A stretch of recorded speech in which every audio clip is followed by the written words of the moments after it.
Chateau Yquem is the greatest sweet wine in the world. And I say that as a sweet wine lover and knowing that there's many great wines that can rival Chateau Yquem.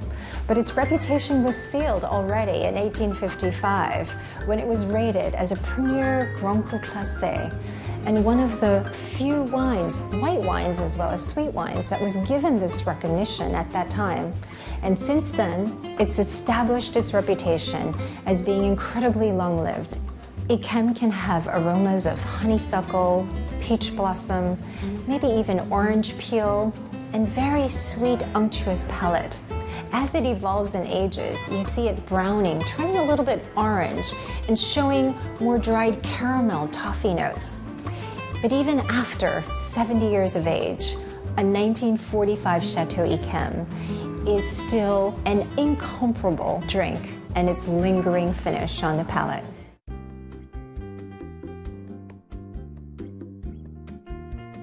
After chatting with Jeannie, today I have the opportunity to chat with one of the world's most influential wine critics, Neil Martin.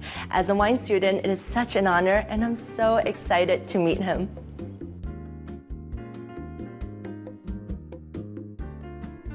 Hi Neil, nice to meet you. It's a pleasure to have you in Hong Kong. Thank you very much. What are you doing in Hong Kong this time?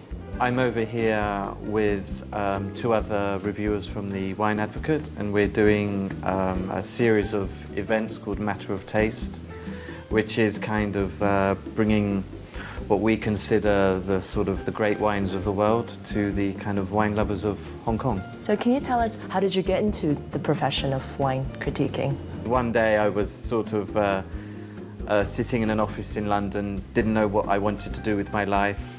And then I suddenly got a phone call that there was a position working for a Japanese company, and part of the responsibility was wine. Of course, I knew zero about wine, so in the evening I went to a wine shop and I memorized some names on the bottles, and then I went to the interview the next day and I said, I like this and I like this, and they thought, oh, he knows about wine, so they gave me a job.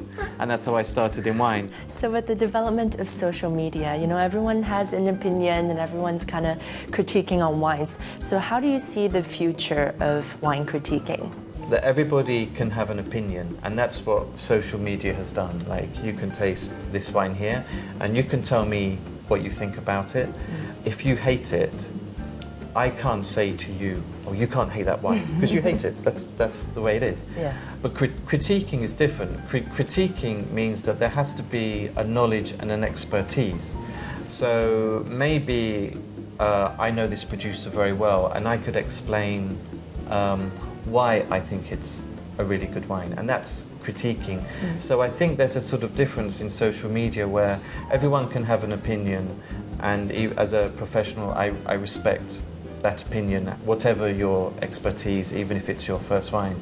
But if you want to be a critic, then I would say, well, what's your knowledge of that region? What's your knowledge of that winemaker? Yeah. Argue with me. And that's a kind of different thing. What are the differences between expensive wines and more affordable wines? I think the thing to remember is cheap wine is basically fermented grape juice. Yeah. An expensive wine is also fermented grape juice. Yes. So what's the difference between the two? Yeah. A good wine doesn't necessarily have to be expensive. I mean, earlier we talked about South Africa, and some of their best wines, when I'm tasting it and I think, wow, that's a fantastic wine, and I look at the price and it's incredibly cheap. And then I go to Burgundy, and some of these wines are from Burgundy, and I have the same reaction, but the price is 10 times, 20 times more. And so price is a different thing to quality. You know, if you don't have a lot of money, you can still drink great wine.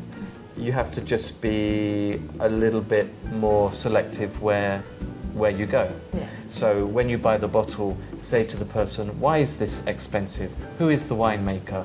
What makes their wine better than others? And when you know that, then you will get more pleasure from drinking it rather than, oh, it's just expensive, because then a lot of people are disappointed. But if you know the story, it's more interesting. Yeah. Thank you so much, Neil, for Thank chatting you very much. with us. Thank you. Thank you very much. Nice to meet you. Thank you. Thanks. Thank you.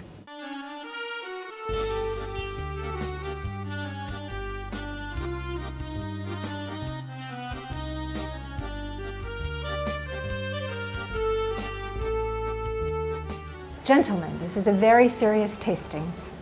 We have some of the best wines from Napa and the best wines from Bordeaux, and you helped me all choose and nominate these wines, so I'm assuming you're probably pretty familiar with them. So these are wines from 1989 to 1999, and we chose and nominated 8 great wines from Napa and 8 of the best from Bordeaux. And every flight of 4 wines, we're going to have 2 from Bordeaux and 2 from Napa. Tonight we have many exciting wines. I believe it will be very interesting to see the difference between them. All of them are from good winemakers, so I can't say which one would stand out in particular, but there will be very interesting comparison. In between the Napa and Bordeaux, I would prefer Bordeaux. I think all of the wines tonight will stand out, to be honest, because we are drinking the best of Napa and the best of Bordeaux. So I actually expect all of the wines to show extremely well tonight. Roger, you look like you finished all your wines now. You're on your last 4th flight. What do you think of the last flight? I like the 14 and 15 more. And smart guessing is Bordeaux. They're all great wine, and marginally, 14 is my favorite. I'm finding 13 and 16, whilst they're great, it's a little bit too much extract and maybe a little bit too much sweetness for me for balance. If you have to ask for a wine to drink now, and you have to give, perfect score, I think 14 is the wine of the night. For me too. Michael? I find this is the beginning of flight. I think you've timed it quite well. I do think this epitomizes why Bordeaux, the balance, the harmony, the sheer precision of the winemaking is so good. All right, so we've summed up this flight so far, but you're still going to have a bit more time to hand in your scores. Yeah. You have to rank them. Actually, the ranking is what's going to count. So you have to rank them from 1 to 16, your favorite being 1, and your least favorite being 16. I find that to be very difficult, to differentiate between the best Napa wines and the best Bordeaux wines, because honestly, they both make such stunning wines. So, overall, I appreciate both. I love both.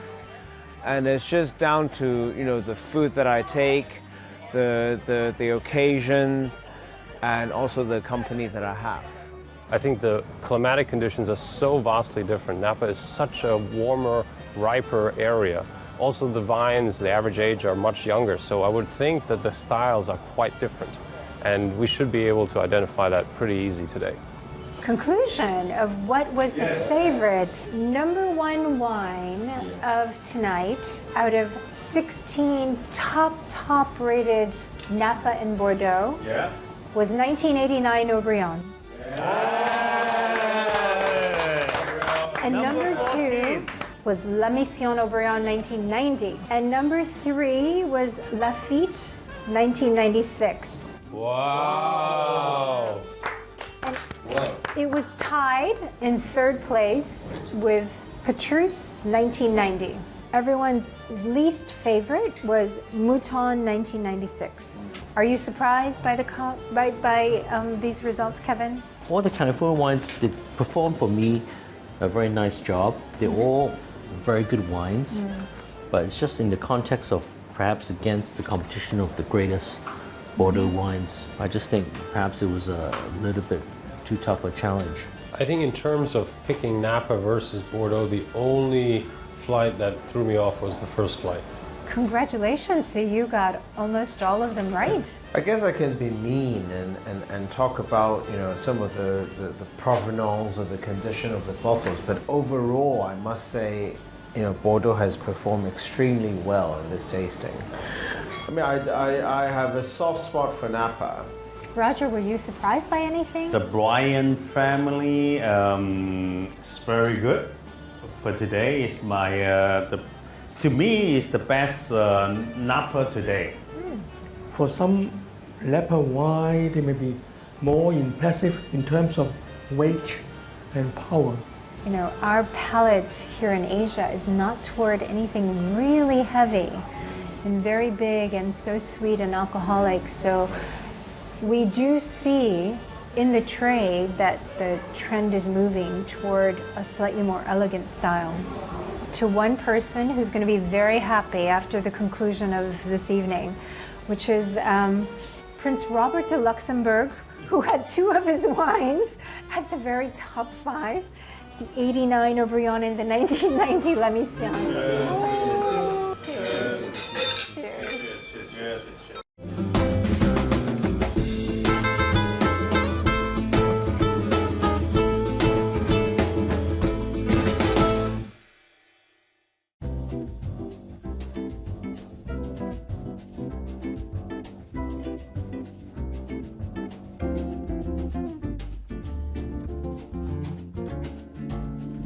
November is one of the most exciting times in Hong Kong, and with it we have a lot of very exciting wine producers who are actually visiting us. And I have with me Sumedh Mandla, who's the CEO of Grover Zampa Winery. What are the regions that you feel most optimistic about in terms of the growing conditions for making premium wine, which is what your winery is known for? The 2 harvest works not so good for the grapes, as you would understand.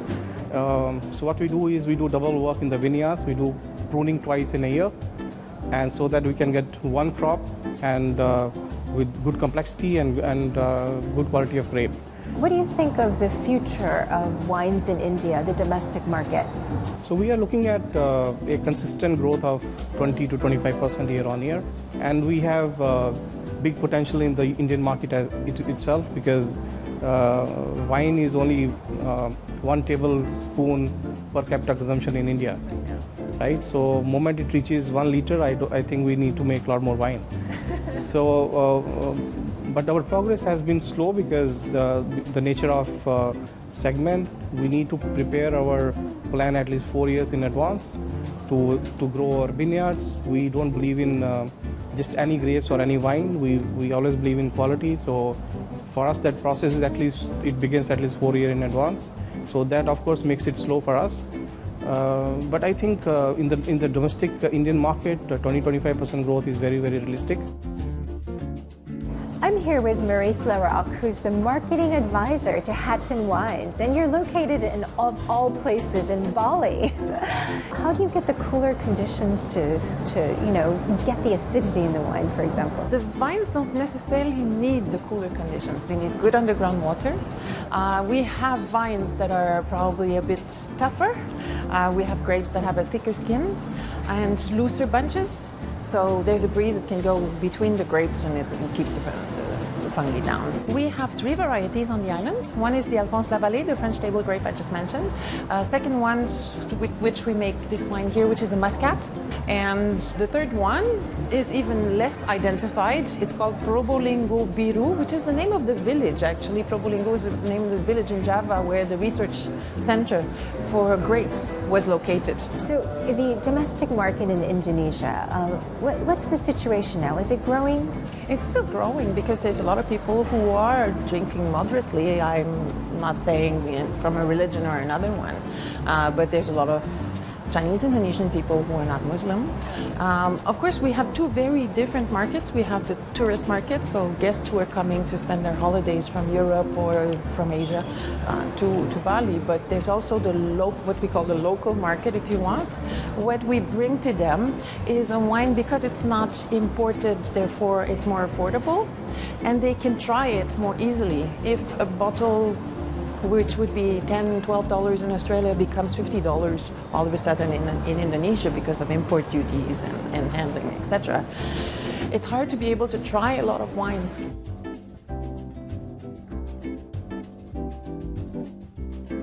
I'm here with Katsuhisa Fujino-san from Mercian Winery, one of the most successful wineries and one of the most well-regarded, with a long, long history.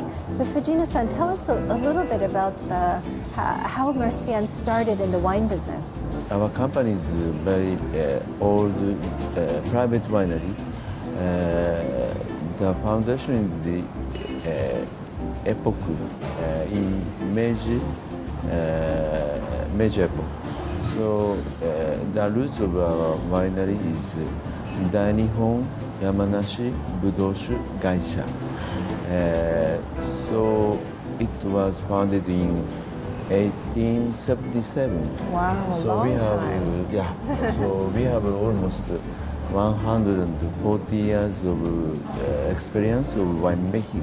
What are the biggest challenges in growing grapes in Japan? Because it's such a challenging condition, especially in the summer months. In Japan, it's not so easy to cultivate European grapes because of the risk of a lot of rain.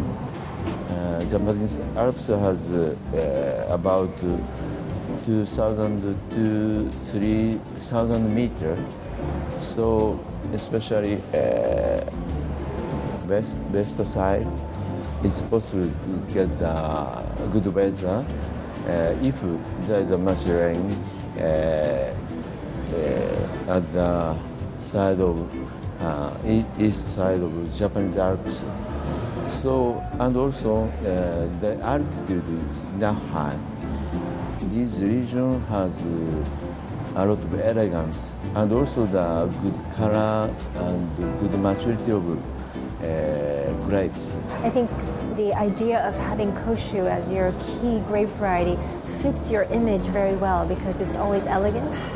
It has finesse and I think a wonderful pairing with Japanese cuisine.